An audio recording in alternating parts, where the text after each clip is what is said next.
saya Stasia, mahasiswa farmasi di Cutnyain. Jadi saya di sini akan berbagi informasi mengenai penggunaan obat. Tujuannya agar tidak ada kesalahan dalam menggunakan obat. Nah, seringkali kita mendapat obat dengan berbagai macam aturan minum obat.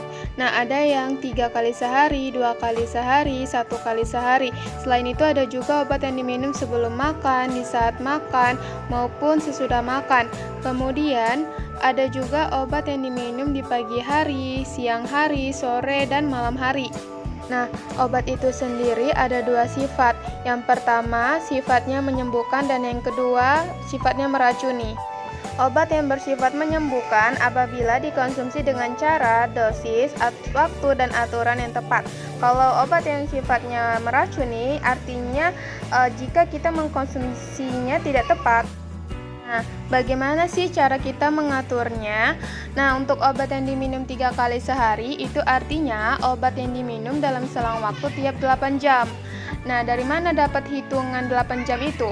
Yaitu kan satu hari ada 24 jam, maka dibagi 3 otomatis totalnya 8 jam.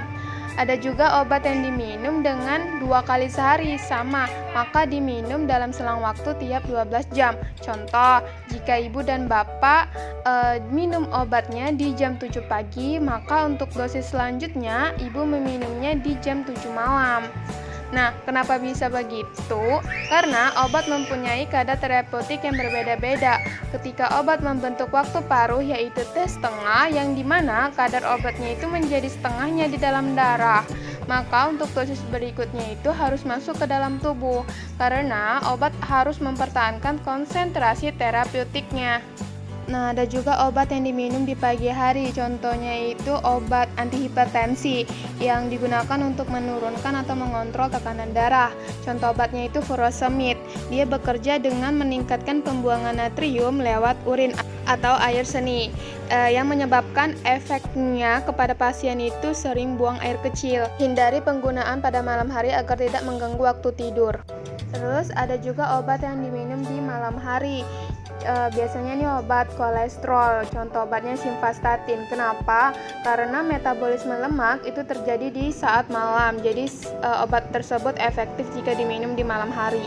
Nah, jadi saya di sini akan berbagi informasi mengenai penyimpanan obat.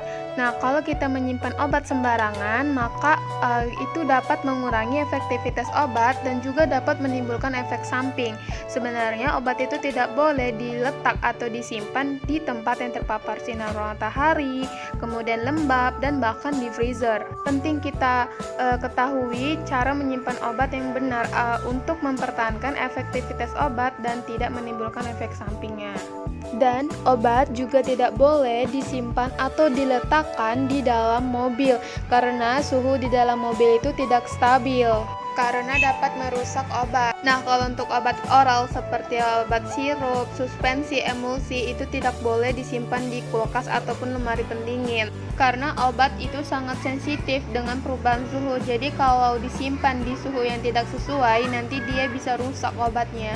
Kalau untuk obat oral seperti sirup, suspensi, emulsi tidak disarankan untuk menggunakan sendok makan. Sebaiknya menggunakan sendok takar obat seperti ini, karena takaran pada sendok makan itu tidak tepat. Dan kalau kita mengkonsumsi obat dengan takaran yang tidak tepat, itu akan menyebabkan overdosis. Kemudian obatnya itu tidak bekerja secara maksimal dan bisa mengakibatkan resistensi obat. Biasanya obat antibiotik biasanya sudah tersedia di dalam kemasan atau kotak obat sirup, itu sendok takar obat atau cup takar obat maupun pipet tetes obat khusus balita. Dan yang terakhir, saya ingin berbagi informasi tentang penggunaan obat antibiotik. Nah, ini contoh obat antibiotik yaitu Cefixim, di mana obat antibiotik ini untuk mengobati infeksi saluran pernafasan, kemudian infeksi tenggorokan dan amandel dan infeksi lainnya disebabkan oleh bakteri bukan virus. Khusus untuk obat antibiotik itu harus dihabiskan walaupun sakitnya sudah mereda, karena jika tidak dihabiskan, otomatis bakteri yang ada di dalam tubuh kita itu tidak sepenuhnya dibunuh oleh obat, dan Bakterinya itu juga dapat hidup kembali serta membentuk pertahanan diri untuk melawan antibiotiknya. Karena kalau bakterinya udah menjadi kebal, otomatis pemberian obat antibiotik yang diresepkan oleh dokter itu tidak mempan lagi di dalam tubuh kita. Sekian informasi yang dapat saya berikan kepada Bapak dan Ibu. Saya ucapkan terima kasih.